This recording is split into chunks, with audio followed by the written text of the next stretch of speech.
RJ, as a point guard, ano yung naging transition mo with playing with different new players kasi entering this conference yun, where sorry mo na siguro siyempre yung Gadas ka, and then Jamie now playing with you for the first time, yung adjustment mo dun sa playing with different players, new players.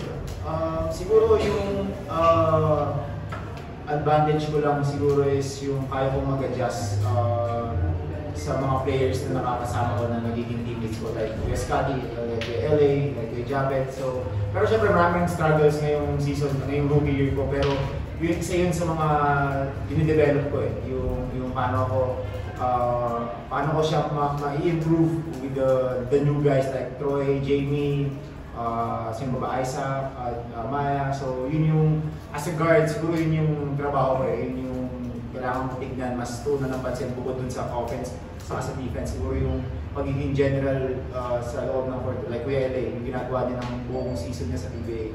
So isa yun sa tinitingnan ko, and thankful ako dahil may mga gano'n akong kuyas, like gano'n akong mga talagang nag-guide sa akin, nag-advise sa akin. Hindi lang sila Kuya LA, iba pang kalaban nila, Kuya Jason, iba pang guards na talagang veterans na sa larangan ng basketball.